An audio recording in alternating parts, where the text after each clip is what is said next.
todos, en nombre de la Universidad Nacional Pedro Enríquez Ureña y la Fundación Institucionalidad y Justicia, la Universidad Autónoma de Santo Domingo, la Universidad AP, la Católica de Santo Domingo y la Pontificia Universidad Católica Madre y Maestra, le damos a todos ustedes la bienvenida a este segundo conversatorio siguiendo la integración de las altas cortes. En el día de hoy contamos con la presencia de Carmen Inver Brugal, destacada jurista, una connotada comentarista, así como Gustavo Viaggi, un destacado jurista de la República Dominicana, y Eric Raful por igual, y los tres egresados de esta alta casa de estudio, la Universidad Nacional Pedro Enríquez Ureña. Y quiero, antes de darle la palabra al rector magnífico de esta universidad, el arquitecto Miguel Fiallo, saludar la presencia de Víctor Gómez Casanova, Ito Bisonó, a don Amable Aristi Castro, a don Víctor Gómez Berger, a nuestro fiscal Alejandro Moscoso, a el ex rector de la Universidad Autónoma de Santo Domingo, Franklin García Fermín, pero también al buen amigo de la Fundación, Ramón Almanzar, así como al presidente del Colegio de Abogados, el buen amigo Diego García, así como a tanta gente que nos ha venido acompañando en todos estos eventos, al decano de la Facultad de Ciencias Jurídicas de esta universidad, así como también de la Universidad Autónoma de Santo Domingo, quienes nos acompañan en el día de hoy, y todos ustedes, así como también el rector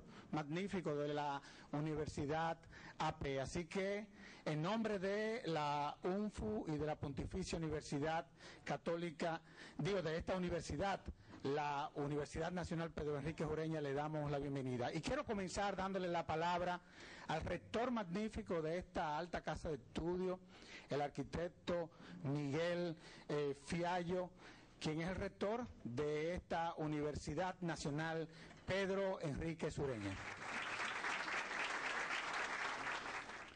La Universidad Nacional Pedro Enríquez Ureña se siente honrada y complacida de recibirles en su alma mater a fin de dar continuidad al proyecto de la Fundación Institucionalidad y Justicia FINJUS de propiciar la integración de las comunidades jurídicas y académicas en el seguimiento a la selección de los jueces que conformarán la Suprema Corte de Justicia, el Tribunal Constitucional y el Tribunal Superior Electoral. Siguiendo la integración de las altas cortes, tiene como objetivo contribuir a que el proceso de selección de los jueces se ajuste a las expectativas de transparencia que tiene la sociedad y que se desarrolle con un alto nivel de legitimidad y aceptación ciudadana. Es decir, que la selección sea abierta, plural y transparente. Estos encuentros incluyen exposiciones de connotados juristas y académicos del país en las 5 universidades que formamos parte de este proyecto institucional, hecho histórico y sin precedentes por el involucramiento directo de las academias en el asunto de tanta trascendencia para la vida institucional del país. Me refiero a las universidades Pontificia Universidad Católica Madre y Maestra, Católica de Santo Domingo, Universidad APEC, Autónoma de Santo Domingo y nuestra Universidad Nacional Pedro Enríquez Ureña. La UNPU tiene una tradición de aporte en lo que se refiere a los proyectos constitucionales, habiendo presentado un anteproyecto de reforma constitucional en el año de 1994, actualizado y presentado de nuevo en el año 2001. En el año 2006, en colaboración con la Universidad Autónoma de Santo Domingo, la Pontificia Universidad Madre y Maestra y el Consejo Nacional para la Reforma del Estado, CONARE, presentamos otro anteproyecto de reforma constitucional unificado. También nuestra Fundación Universitaria Dominicana elaboró y sometió otro anteproyecto constitucional en el año de 1998. Hoy, egresados meritorios de lo que esta institución se siente orgullosa serán los actores principales de este panel.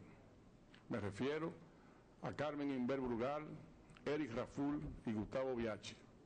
Participarán de este conversatorio, a fin de presentar sus opiniones y consideraciones sobre el proceso de elección de los 13 miembros que integrarán el Tribunal Constitucional, 10 jueces de la Suprema Corte de Justicia y no menos de 3 y no más de 5 jueces del Tribunal Superior Electoral y sus suplentes, creando así los mecanismos para que la ciudadanía, de una manera civilizada y organizada, tenga una participación en la selección de jueces con espíritu de transparencia, legitimidad y pluralidad, de forma que los resultados finales tengan el aval indiscutible de un ejercicio profesional académico, digno y ético, y que los jueces sean escogidos por su competencia, calidad, carácter y ausencia de cuestionamiento, de manera que al final todos y cada uno de los dominicanos terminemos satisfechos y esperanzados de cara a un mejor futuro para nuestro país.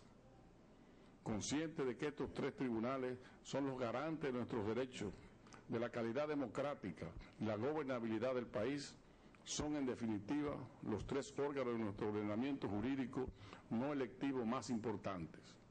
Queremos destacar también que el instrumento que la Constitución escogió para estructurar estos tribunales es el Consejo Nacional de la Magistratura. Este debe tener en cuenta las atribuciones especiales de cada uno de los tribunales a conformar. Es nuestro deseo, y así lo esperamos, que estos encuentros de discusión constructiva sean de aporte al Consejo Nacional de la Magistratura y no un simple ejercicio académico. Finalmente, agradecemos a la Fundación Institucionalidad y Justicia, FINJU, en la persona de su vicepresidente ejecutivo, el licenciado Sergio Tulio Castaño, por invitar a la Universidad Nacional Pedro Enríquez Ureña a este ciclo de conversatorios tan apropiado y pertinente sobre la integración de las altas cortes del país, sentando las bases de una actividad que debe convertirse en tradición en nuestro país. Les deseamos a todos una nueva jornada de éxitos en los trabajos de hoy. Sean todos muy bienvenidos esta tarde a la Universidad Nacional Pedro Enríquez Ureña. Muchas gracias.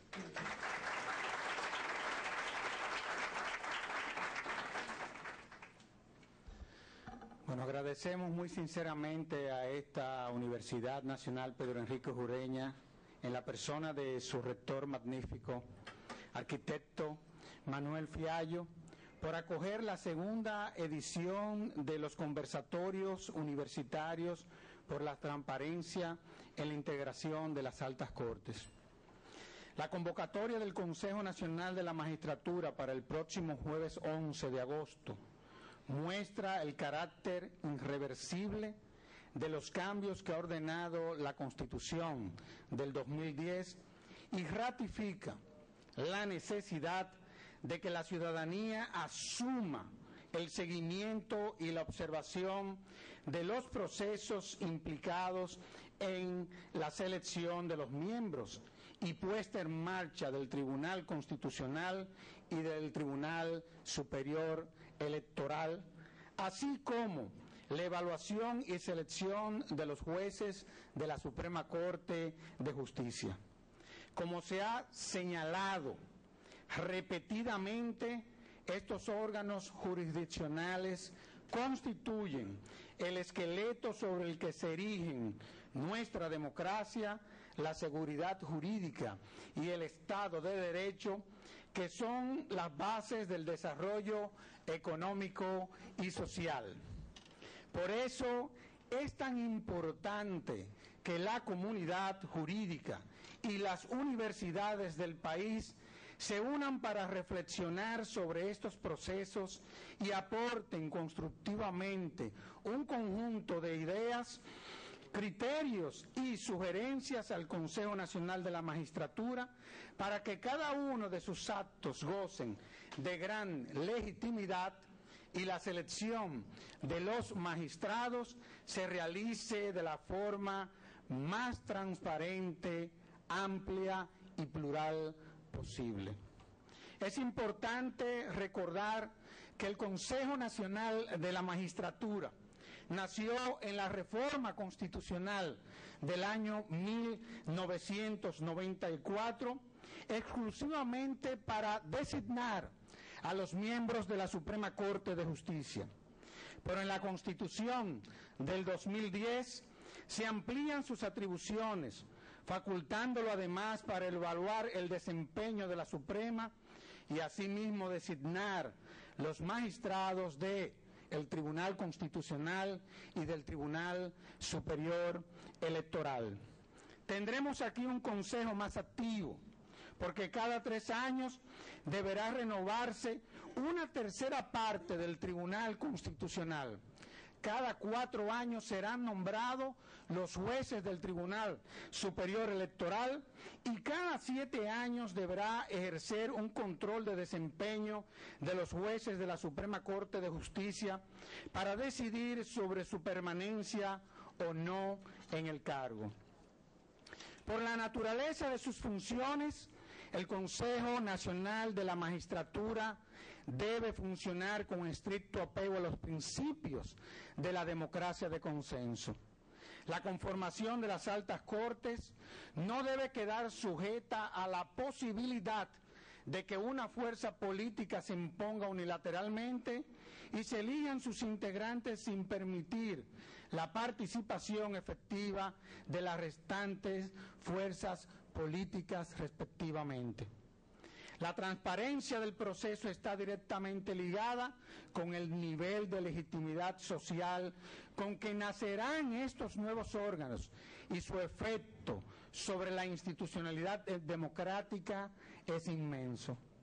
Por eso, el legislador dispuso que se requiere una mayoría reforzada de al menos 5 votos para la toma de sus decisiones del Consejo, aunque también se establece que en caso de empate decidirá el voto calificado del presidente.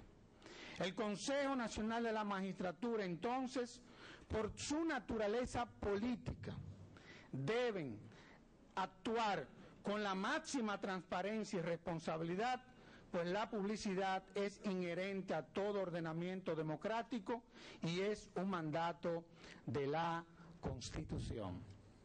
La ciudadanía debe conocer el perfil de los candidatos de las altas cortes y los criterios sobre los cuales se realizará la evaluación de desempeño de los jueces de la Suprema Corte de Justicia. Quiera Dios que todo esto se haga de manera pública. El Consejo debe asimismo escuchar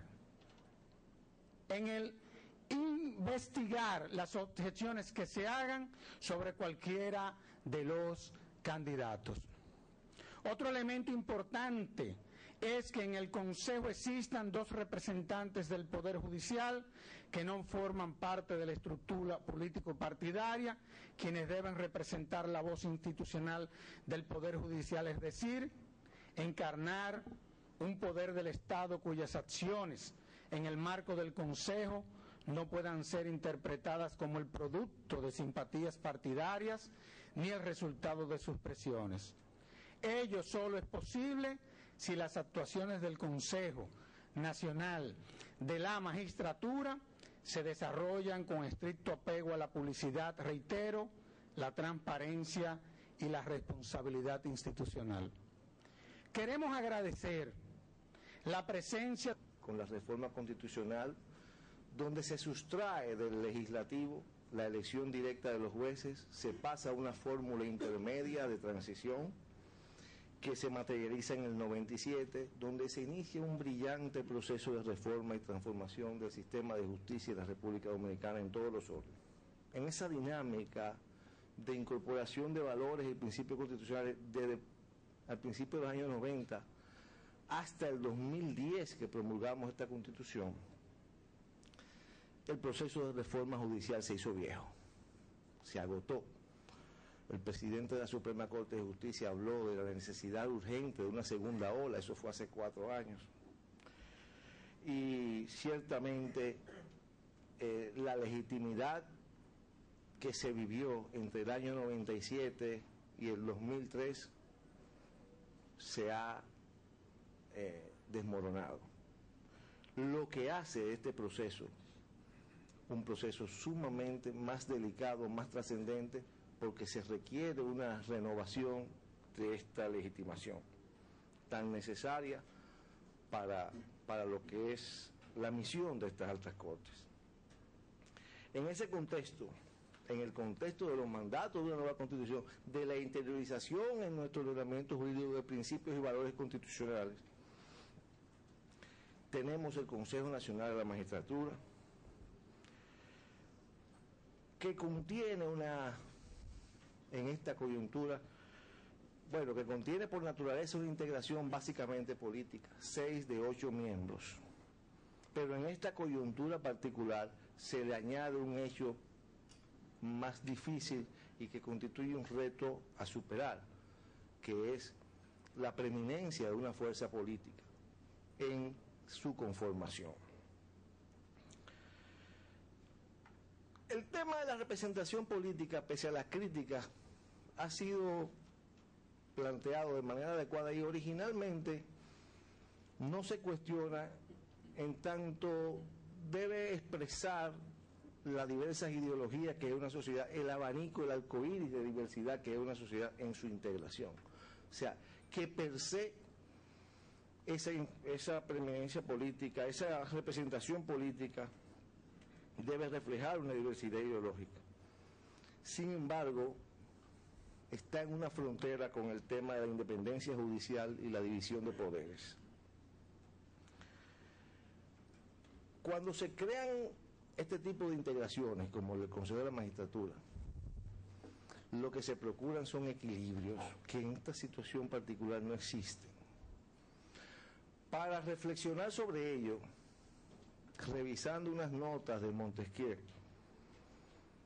que criticaba el parlamentarismo de Rousseau, Montesquieu trasciende esa preponderancia de la legitimidad solamente en el Parlamento por la voluntad popular. Y Montesquieu dice, un momento, es hora de que se trascienda esa idea de representación y se procure un equilibrio institucional. Y ese equilibrio institucional es la premisa del equilibrio social que debe producir, esa integración que tiene un propósito determinado.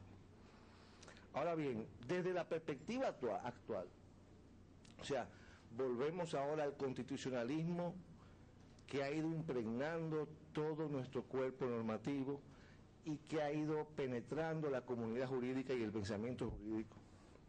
Ferrajoli reflexiona, bueno, el tema de la representación política no es malo de por sí. El problema es que cuando se analiza esa representación política, Ferrajoli, que es para mí el mejor exponente de lo que es el garantismo, la teoría del garantismo actualmente, hay que procurar, hay que dividir, dice Ferrajoli, hay que distinguir entre las funciones de gobierno de esos políticos que están ahí representados en el Consejo de la Magistratura y las funciones de garantía. Pues desde una perspectiva constitucional de un Estado social y democrático de derecho, esos políticos que están en el Consejo, en vez de funciones de gobierno, en vez de políticos, asumen el rol de funciones de garantía en la lógica de Ferrajoli. Entonces, eso es un dato teórico, si se quiere, pero que está en la esencia misma de la construcción institucional de organismos como el Consejo de la Magistratura, donde, como decía Servio Tulio Castaños, no se puede hacer politiquería aprovechando una mayoría que es transitoria, que siempre es transitoria en la historia. Por eso, analizando este tema, autores como Ayuso Torres establecen que los postulados de derechos, la normativa, los principios, los valores democráticos son los que deben direccionar la actuación de los políticos en ese tipo de organismo. Ahora bien, debe el Consejo de la Magistratura actuar garantizando y expresando los valores que la Constitución refleja. Sin embargo, esta coyuntura trae otros retos adicionales que tienen que ver con el devenir del proceso de reforma judicial del 97 para acá. ¿Cuáles son esos retos? Con un Estado social y democrático de derecho que tiene como norte la exaltación de la dignidad humana, que es en el criterio de la Corte Interamericana de Derechos Humanos una hechura muy latinoamericana, las altas cortes deben jugar un rol fundamental en la exaltación de esta dignidad humana, en lo relativo a la libertad, en lo relativo a lo social, en lo relativo a todo lo que es la profundización de la democracia y del Estado de Derecho. Ahora bien, ¿con qué nos encontramos a la hora de la conformación de este Consejo de la Magistratura? Es que debe generarse un autogobierno, se debe trabajar porque el Consejo de la Magistratura logre los mayores niveles de independencia de la justicia. Cuando se trabajó el tema de la inamovilidad, aquella famosa sentencia del 98 de la Suprema Corte de Justicia, se establecieron en la ley de carrera criterios para la evaluación. Pues fíjense qué reto nos encontramos ahora. Sucede que el artículo 180 de la Constitución dice que al conformar la nueva Suprema Corte de Justicia deberá seleccionar la 3/4 parte de sus miembros entre jueces que pertenezcan al sistema de carrera judicial y la 1/4 parte restante entre profesionales del derecho, académicos y miembros del Ministerio Público. Pero ¿qué pasa? Los integrantes de la Suprema Corte de Justicia, salvo el magistrado Darío Fernández, que es el único que viene de corte, no se acogieron al sistema de carrera. Lo que deja a los actuales jueces de la Suprema Corte de Justicia en el espacio de los 4 que no son del sistema de carrera que establece la Constitución. O sea, 12 de 16 tienen que ser del sistema de carrera y 4 pueden ser profesionales, académicos o representantes del Ministerio Público. Ello va a hacer necesaria una gran dosis de creatividad en los integrantes de ese Consejo Nacional de la Magistratura para hacer frente a ese pequeño reto. Fíjense bien qué reto. De los actuales integrantes de la Suprema, solamente 4 se pueden quedar. Perdón, 5 con el que es de carrera. Pero Darío cumple pronto 75 años. Que por cierto fue profesor nuestro aquí en la UNF, Darío Fernández. Entonces es un tema difícil. La Suprema no se acogió, pero también tenemos otro problema. Al momento de evaluar a los jueces, que es una función del Consejo, el artículo 33 de la Ley Orgánica dice que los criterios son integridad, imagen pública, reputación intelectual, destrezas profesionales, capacidad de análisis, laboriosidad, competencia.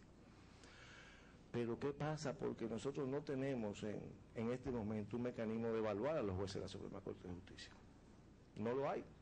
Nosotros, usuarios del sistema de justicia, abogados, no sabemos de las sentencias que recogemos qué juez la motivó, qué juez la trabajó. Por eso hacia el futuro, sí, me quedan 2 nada más, no te preocupes, estoy ya terminando. Por eso para el futuro, en 20 minutos acabo, no te preocupes. Para el futuro es trascendente, sería trascendente que establezcamos el sistema de jueces ponentes, que es un sistema que está en el sistema norteamericano, desde Marshall, Marbury, tú puedes ver cómo razonó cada juez. Aunque hayan fallado igual, aunque tengan el mismo dispositivo, pero tú tienes como usuario, decir, déjame ver qué innovaciones aportó el magistrado tal en tal tema. Cuando tú entras, por ejemplo, a la página del Tribunal Constitucional de Colombia y tú empiezas a ver cómo motivan los jueces, el juez tal explicó esto, son un trabajo de 4, 5, 6, 7 páginas motivando un punto. Entonces tú puedes tener un mecanismo de evaluación. No hay mecanismo de evaluación en este momento. O sea que tendrá que hacerse también creativo en el Consejo de la Magistratura. Para terminar, porque ya tengo a Sergio Tulio como un guardia autoritario a mi izquierda, aquí atrás.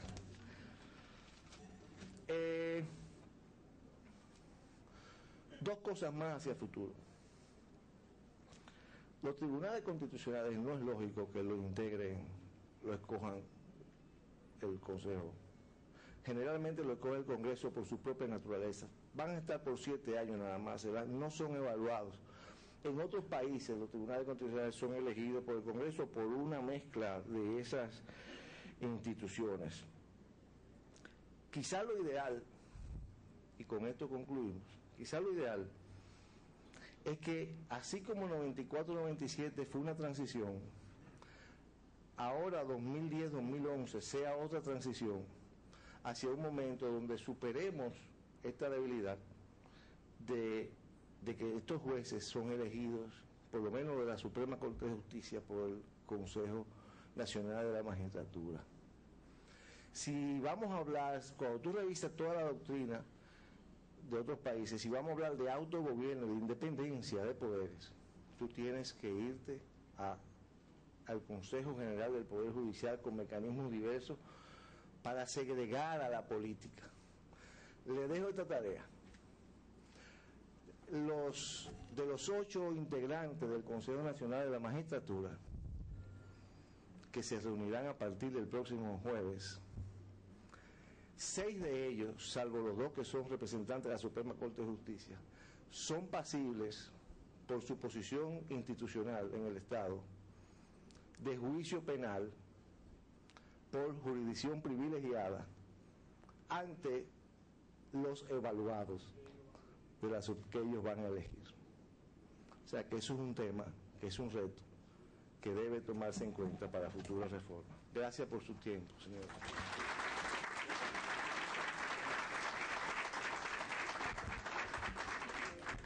De ahí la importancia de que todo esto se haga sobre la base de la publicidad y de la transparencia.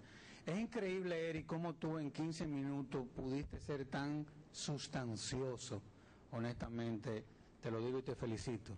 No solamente sabes lo que dices, sino que sabes decir lo que sabes.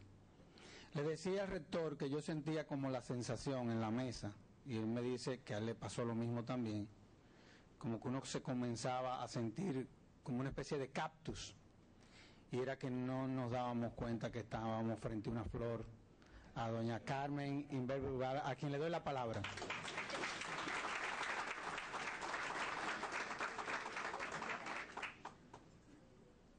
Abusando de esos halagos, yo voy a pedir solo 2 minutos para compartir con ustedes la satisfacción que se siente volver al alma mater, agradecer la deferencia de nuestro rector, compartir con compañeros de estudios, con compañeros de trabajo por ahí y con 2 eminentes alumnos.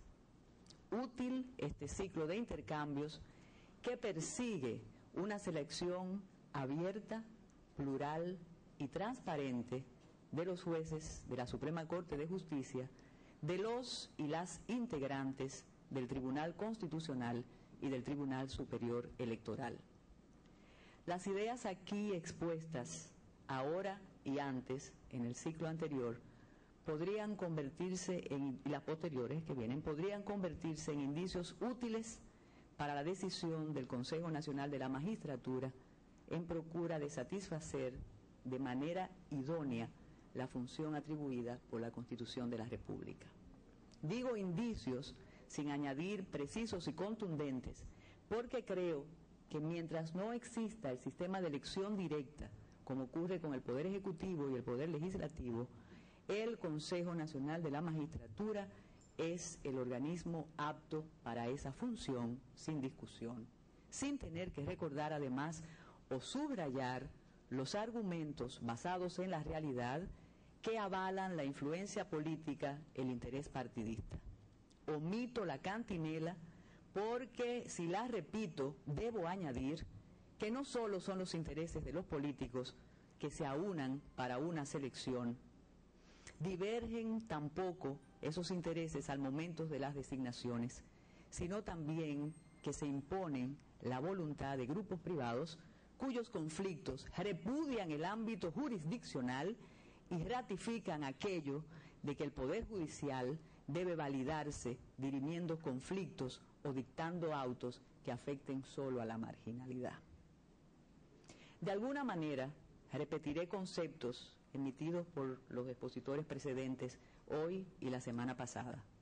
La diferencia está en la experiencia como servidora judicial y en la no adscripción a evaluaciones maniqueas acerca del Poder Judicial antes y después del 1997. Pues no creo que aquello era absolutamente malo, ni esto es absolutamente bueno. Con o sin carrera judicial, con o sin escuela especializada, con o sin transformaciones técnicas, el ejercicio de funciones jurisdiccionales, el servicio público óptimo, exige algo más que logros académicos, algo más que parafernalia y ostentación de poder. Es aquello de la probidad sin talento y el talento sin probidad. Solo el ejercicio de la función pondrá a prueba las cualidades intangibles. Solo la tentación es el reto.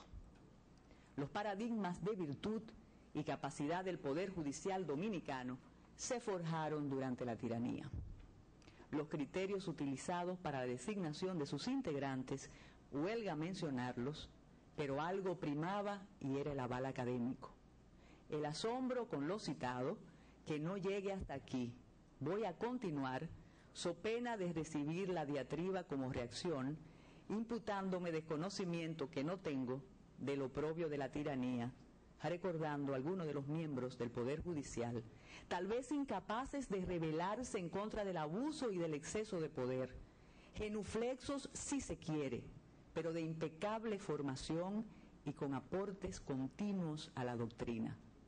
Imaginemos por un instante la formación de varias generaciones de juristas sin los aportes de Juan Morel, de Leoncio Ramos, de Néstor Contín Aybar, de Pedro Rosell, de Ruiz Tejada y el trabajo incesante, el ejemplo de dedicación y amor por el servicio público del eminente don Manuel Vergés Chupani. También está Luis Víctor García de Peña y un sinnúmero de juristas. Después, ¿qué pasó y dónde? La Suprema Corte de Justicia ha estado presidida, compuesta por excelentes jueces. Su pecado antes del 1997, la desidia, la falta de vigilancia de las instancias inferiores, la ausencia al momento de conformar los tribunales inferiores, y eso permitía acusaciones perversas que aumentaban su descrédito. ¿Cómo olvidar la imputación aviesa del presidente Joaquín Balaguer, que en frente del recordado Néstor Contín Aybar calificó la Suprema Corte de Justicia como un mercado persa, el Poder Judicial, corrijo? Ese poder que en algunos estamentos comprendió muy, pero muy bien cuando el presidente separó los presos políticos de los políticos presos. El inicio de la democracia en la República Dominicana, o mejor, el comienzo de la vida sin Trujillo, retó al Poder Judicial. Le exigía más, pero le daba menos, porque el momento político requería cobardías similares a las de la tiranía, pero no creo que la razón estaba en el método de selección, y volvemos al tema. Eva Joly, que conformó ese grupo de jueces aguerridos junto a Juan Guzmán en Chile, Garzón en España, Di Pietro en Italia, dice en su libro Impunidad, la corrupción en las entrañas del poder lo siguiente: los convenios internacionales solo tienen un defecto: están redactados por personas honestas que van de un avión a una sala de reuniones. Muchos aman el bien común, pero viven dentro de una burbuja. Rescato la cita porque en ocasiones, desde la burbuja, se evalúan y ponderan situaciones desconocidas, naturalmente en procura del bien común, pero pretendiendo ser absolutos con el dictamen. Asumo el riesgo del argumento en contra que me diga que han sido excepcionales los casos de designaciones fruto de acuerdos entre partidistas para la selección que resultan excelentes. Sin embargo, quiero destacar que el mal no está solamente ahí. En los peores momentos de la influencia e incidencia partidista para la selección de los miembros del Poder Judicial, no todo estaba ni estuvo perdido. Valga aquí lo dicho por el juez de la Suprema Corte de Justicia actual, cuando me tocó hacerle una entrevista conmemorando los 5 años de la toma de la nueva Suprema. Y dijo Subero Isa: conmigo se equivocaron. Y te voy a revelar algo porque la vicepresidenta de la República lo reveló. Yo no vine con ningún compromiso. A mí me convencieron y quien pensó que yo tenía algún compromiso se le peló el billete. Y siempre hay y habrá muchos billetes pelados, agrego. Y procede ahora la mención del artículo 33 de la Ley Orgánica del Consejo Nacional de la Magistratura, cuando dice que tomará en consideración para el desempeño la integridad, la imagen pública, la reputación intelectual, las destrezas profesionales, la laboriosidad, las competencias académicas, la atención y eficiencia a casos asignados, y tendrá como base la sustentación, los informes, el desempeño de conformidad con la ley de carrera judicial. Que sí, es válido ese artículo, y eso debe ser un punto de partida. Válido para los jueces de carrera, pero también tales atributos pueden y deben extenderse a los demás aspirantes, y no es difícil.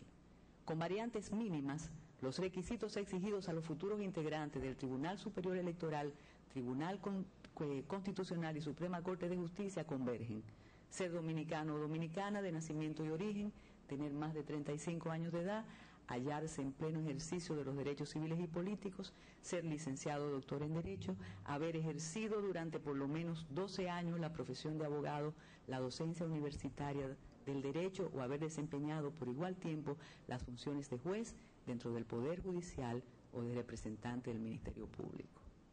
Con y sin temores, con y sin intereses, más allá de lo tendente a intentar la construcción de instituciones reales, respetables y solemnes, en la República Dominicana, ¿cómo no tener un perfil de una ciudadana o un ciudadano que ha tenido 12 años de ejercicio profesional? ¿Cómo no poder evaluar una actitud humana y profesional si cada pasillo judicial, cada despacho oficial, cada aula, cada oficina de abogados, cada coronel, cada empresario, cada cura, cada diputado, cada síndico, cada senador ha tenido una experiencia con esa persona? La formación especializada es imprescindible para jueces, para expertos constitucionales y electorales, pero solo la práctica expone las habilidades, las virtudes y los defectos. Existe algo tal vez en asidero científico alguno, que es la vocación y la aptitud para honrar un oficio. Contaba una veterana servidora judicial cómo algunos de sus colegas, con preseas académicas envidiables, eran incapaces de conversar con un preso, que es la parte fundamental de su quehacer, es la razón del mismo. Entonces adviene la reflexión de nuevo: ¿cómo nos acercamos? ¿Cómo se acerca el Consejo Nacional de la Magistratura a ese ideal? Recuerdo una cita del arte forense de Ciurati, referida a los abogados, que transformé para aplicarla al mundo que conozco, que es el judicial. Dada a una persona todas las dotes del espíritu, todas las del carácter, haced que lo haya visto todo, que lo haya aprendido todo, que haya trabajado durante 20 años de su vida, que sea literato, crítico, que tenga la experiencia de un viejo y la infalible memoria de un niño, y tal vez con todo eso te acercarás a un juez. El albur no es adecuado. El Consejo Nacional de la Magistratura debe recurrir a todo lo dicho en estas jornadas para la ponderación, tener la certeza de que la decisión será tan buena, tan inobjetable, que su candidato o candidata, Eric, será capaz de condenar los miembros del Consejo si lo mereciese, de perjudicar a su partido con una decisión o de interpretar un texto constitucional en su perjuicio. Eso le llenará de gloria, de esa imperecedera, la que va más allá de la vanidad y la prebenda, de la impunidad y de la desconfianza. Otrora, ilustres doctrinarios del derecho decían que nada se me parecía más a Dios en la tierra que un juez. Hoy podríamos obviar la sacralización, pero sí decir con Alejandro Nieto: el juez tiene siempre la razón, pero no porque es más sabio que los abogados o más sabio que los funcionarios, sino porque es el último que se pronuncia para resolver un conflicto. El Consejo Nacional de la Magistratura tiene el poder, tiene la gracia constitucional para elegir y debe acudir a todos los mecanismos, ideas, sugerencias que desde foros como estos le dispensan. La apuesta es honorable, es de orgullo, el deterioro de nuestras instituciones, el descrédito de organismos vitales para enfrentar las calamidades presentes, exige el compromiso de los y las mejores, y aún existen, porque hubo una vez un Ángel María Aliz y un Estrella Sadalá, porque hubo y hay Herrera, Germán, Cano, Jiménez, Angelán, porque se puede y se debe, porque no es necesario en algunos casos pedir que deletreen la honestidad y los artículos de los códigos, ni confesar credos, ni exponer pudores. Para las personas alejadas del quehacer judicial, de la miseria y la crueldad de la cotidianidad jurídica, la violencia que ocupa cada día y desde siempre los estrados, el drama de hoy parece inédito. Lo que ocurre es que las herramientas están mohosas, son ineficientes. El etos de una sociedad se conoce por su historial penal. Estamos mal porque seguimos mal. Y voy a glosar, porque ya siento el tiempo, voy a glosar algo para que ustedes vean por qué seguimos estando mal. Normas nuevas y vicios viejos. El Consejo Nacional de la Magistratura tiene el buen amigo Gustavo Vialle. Gracias a las exposiciones precedentes, pues entonces tengo un marco de referencia totalmente amplio y puedo expresar con comodidad. El principal o el primer principio que yo quiero enarbolar en la presentación que me toca es la legalidad, la transparencia y la publicidad. Esos 4 puntos son la base de lo que yo voy a desarrollar en los 15 minutos que me toca sobre cómo deben ser integrados los jueces, la elección de los jueces de las altas cortes. Para hacer eso, tengo que hacer una acotación de que en el mecanismo de selección de los jueces de las 3 altas cortes existe una diferencia o 2 diferencias fundamentales. El Tribunal Superior Electoral incorporó un mecanismo, un requisito adicional a lo que tiene la Suprema Corte de Justicia y lo que tiene el Tribunal Constitucional, y fue un requerimiento de estudios especializados en derecho electoral o en derecho público, condición no mencionada en ninguno de los otros 2 estamentos y que crea una diferencia a elaborar. ¿Deberían de tener la Suprema Corte de Justicia y el Tribunal Constitucional requisitos similares? Es una discusión que deberá de enarbolar o deberá de discutir el Consejo Nacional de Magistratura. Otra salvedad que quiero hacer es que en la ley orgánica que tiene que ver con el Tribunal Superior Electoral le bajaron la edad y estableció una discusión, le puso en vez de 35 años que pasen los 2 tribunales, 30.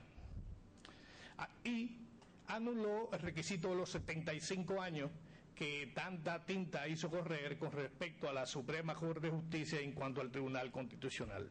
Esas 3 diferencias tienen que ser tomadas en cuenta y deben de ser de conocimiento público para incidir en lo que va a ser en los mecanismos de selección del tribunal de las 3 altas cortes.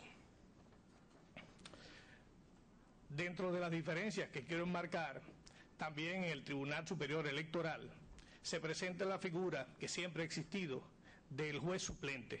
Por lo tanto, cuando hablamos de la selección de jueces en el Tribunal Superior Electoral, virtualmente estamos hablando de 10 jueces, no de 5, puesto que los suplentes tienen que ser electos por el mismo Consejo Nacional de Magistratura y son jueces en plenitud de funciones. incluso en remuneración.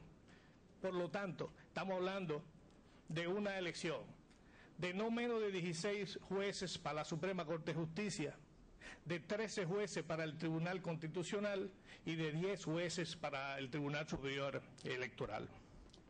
La salvedad que se ha hecho precedentemente la presentación de la Suprema Corte de Justicia es muy válida cuando se establece: todos los jueces de la Suprema Corte de Justicia tienen que ser electos. Por lo tanto, no se puede hablar de llenar las plazas vacantes que le corresponden a Julio Ibarra Ríos o a doña Margarita Tavares por fallecimiento. Van a tener que ser revisados, evaluados y tomados en consideración todos los jueces de la Suprema, que, como dice la Constitución, van a ser no menos de 16 jueces, pudiendo señalar que pudiesen ser más de este número. Pero van a ser electos con ese requisito. Todos van a tener que ser evaluados y puede ser que tengamos una Suprema Corte de Justicia plena, total y diferente, como pudiésemos nada más completar con 4 o 5 jueces en ese tema. Es válida, es verdadera y es correcta la apreciación de que en el caso particular de la Suprema Corte de Justicia, los jueces van a tener que ser integrados con una lectura de 3/4 partes de jueces, fiscales o representantes del Ministerio Público, jueces de academia, es decir, jueces del tren judicial o representantes del Ministerio Público. Tenemos unas 3/4 partes y solamente queda una 1/4 parte para selección de abogados, de docentes, de expertos, siempre bajo requisito de abogado. Es decir, que en la Suprema Corte de Justicia tenemos solamente una 1/4 parte de elección pública y 3/4 partes de jueces de carrera o miembros del Ministerio Público, que establece la distinción. El segundo aspecto que me quiero referir es fundamentalmente de la legalidad. Con el marco de referencia que he hecho, lo que he querido decir es qué jueces se eligen, cómo se eligen y bajo qué requisitos se eligen. Ahora, ¿quién elige? Se dijo y es correcto que los elige el Consejo Nacional de Magistratura. Ahora, el Consejo Nacional de la Magistratura tiene que ser conformado por esas 8 personas que se estaban refiriendo: el presidente de la República, el presidente del Senado, el presidente de la Cámara de Diputados, el Procurador General de la República, y te va llenando y te va dando los 8 miembros que tenemos para ser electos. Sin embargo, presenta un caso especial con la oposición. Estamos hablando de pluralidad, estamos hablando de libertad, y se presenta un caso que yo entiendo que debe ser dirimido antes de la convocatoria hecha por el presidente de la República para el día 11 de agosto, y es la elección en el Senado del representante de un partido de oposición.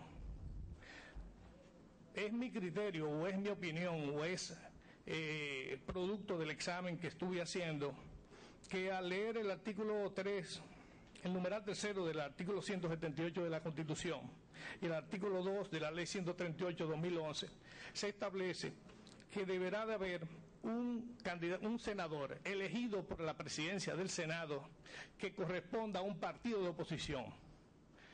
Mi criterio es que la elección del honorable senador Félix Vázquez no complace el requisito constitucional a que hemos hecho referencia. Y decimos esto porque ¿a quién corresponde la bancada? Si ese senador no estuviese aquí, ¿a quién le corresponde esa bancada? Al Partido de la Liberación Dominicana. Si eso es así, eso corresponde así, tiene que ser necesariamente el partido de oposición, en este caso el Partido Reformista Social Cristiano. La Constitución Dominicana estableció, y la Ley 137 y la Ley 138 del 2011 establecieron criterios importantes. Uno de ellos es que en la primera convocatoria tienen que estar todos los miembros convocados, es decir, tienen que estar los 8. Los 8 quiere decir que válidamente tienen que ser las 8 personas que tengan esa posición. De no lograrse eso, tiene que ser convocado de nuevo en un plazo no mayor de 5 días, y ahí pueden sesionar 6 de los miembros presentes, siempre exigiendo una votación de por lo menos 5 para las elecciones. Entonces, ese es un requisito y ese es un punto necesario de que sea debatido y de que sea regularizado y dirimido en la forma que corresponda. Habida cuenta que la ley 138 que establece la ley del Consejo Nacional de Magistratura, que derogó la ley 132, está estableciendo la obligación de la creación de un reglamento que, aunque la ley fue del 19 de junio, entiendo que aún no existe y aún no está entregado. Por lo tanto, el Consejo Nacional de Magistratura ha sido convocado para el día 11 de agosto, pero el reglamento de su aplicación, yo creo que ninguno de nosotros tuvo la oportunidad de ponderarlo porque aún no ha sido promulgado. Entiendo que será ese reglamento en la primera tarea de ese Consejo Nacional de Magistratura el día 11 de agosto. Ahora, en la invitación que me hacen me dicen mecanismo de selección de los jueces de las altas cortes. ¿Cómo se va a elegir? En el primer punto que yo establecía de la legalidad, lo que quería decir es cómo son las cortes y cuáles son los requisitos para su elección. En el segundo punto es qué legalidad debe tener el Consejo Nacional de Magistratura para su sesión.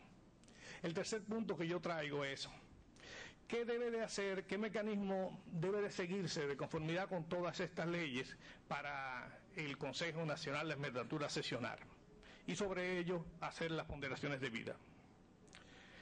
Conforme al artículo 14 y 17 de la ley 138, el Consejo Nacional de Magistratura sesiona, y ahora el día 11 del mes de agosto, establece la reglamentación de su ejecución y el mecanismo de selección de los jueces. Ese mecanismo que está haciendo el artículo 14 y 17 de la ley conlleva a que luego de eso haga pública la relación de los propuestos. Esa proposición o selección de los propuestos es sobre personas que hubiesen sido propuestas, valga la redundancia, por la sociedad civil, por personas particulares que quieran referir a alguien o personas que se autoproclamen como candidatos a alguna de las altas cortes, puesto que la ley permite la autoproclamación para estas funciones. El Consejo Nacional de Magistratura tiene mandato legal en el artículo 10 de la ley 137, obligatorio, de tener que hacer públicas estas listas. Es decir, cumplir con el segundo elemento, la publicidad y la transparencia en el proceso de selección. Luego de esa presentación que se hace con la finalidad de que los particulares, los ciudadanos o cualquiera que se entienda que un candidato no reúne requisitos, le pueda presentar las tachas que corresponden. Ese elemento hace pensar que, de conformidad con el artículo 17 de la misma ley, en las vistas públicas con los candidatos se haga la indagación de las tachas y se tome decisión. Cuando se toma decisión sobre una persona, y a mí, que no soy el caso, me dicen que yo tengo una tacha porque determinada persona cuestionó mi participación en el proceso, yo entiendo que el Consejo Nacional de Magistratura debería de tener en su reglamentación el decirle a la persona tachada o repudiada o rechazada el por qué ha sido descartado en un proceso abierto. Yo entiendo que el descarte puro y simple no debería de ser el método, tiene que ser explicado, aun cuando esto no detenga de ninguna manera el proceso de selección de los jueces. Entiendo que también el Consejo Nacional de Magistratura, que por ley y por constitución debe sesionar en el Palacio Nacional y de celebrar sus vistas, deberá de ser no solamente en el Palacio y de forma pública, sino que deberíamos repetir la experiencia del año 2004, del año 1997 y posterior 2003 de la televisión, de la presentación de los candidatos, de la pregunta sobre ellos, la presentación de la hoja de vida de cada uno y el cuestionamiento. El artículo 33, que fue comentado por los dos panelistas que me precedieron, lo que establecían era eso. Lo que establecía era que para la Suprema Corte de Justicia se piden requisitos de moralidad, de capacidad, de integridad, de desarrollo, de trabajo. La única forma de ver eso y de que eso se cumpla es con la publicidad, es con la transparencia y con la presentación abierta a todo aquel que quiera ser partícipe de este proceso. Entonces, ¿qué debe de agregarse? ¿Qué debe de tomarse en cuenta porque todo lo que yo estoy diciendo está dicho, salvo las salvedades particulares, en la Constitución de la República, en la Ley 137 y en la 138. ¿Qué más se puede hacer? Yo entiendo que independientemente de la reglamentación y la preocupación por la legalidad, por la transparencia, debemos de repetir y de tomar las experiencias positivas que ha tenido República Dominicana en la selección de jueces en el año 1997 y el 2013. Tenemos que repetir este escenario y la publicidad es el requisito que yo estoy presentando ante ustedes. No solamente la legalidad, no solamente la incuestionabilidad, no solamente el trabajo, sino la transparencia y la apertura. Y la Constitución hizo un trabajo correcto. Le ha dado la oportunidad a todos los que estamos de aquí a proponer personas. Le ha dado a todos los que estamos aquí la oportunidad de tachar personas. Ahora, la respuesta de esa manifestación pública tiene que también ser oral, también ser pública, también ser contradictoria para que el efecto se complete. Si no, la mesa balancea para un lado.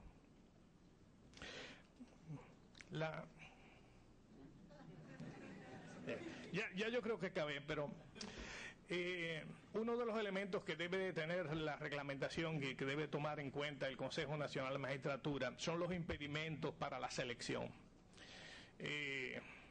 Increíblemente, en el caso de la Suprema Corte de Justicia y en el Tribunal Superior Electoral no se habla de ninguna inhabilitación que no fuese en los casos de consanguinidad para esto. Sin embargo, el artículo 14 de la Ley 137, cuando habla del Tribunal Constitucional, sí menciona constitucional, que es lo que lo menciona en su artículo 14, sino también a las demás altas cortes. Yo creo que me queda poco tiempo, ya acabé. Muchas gracias.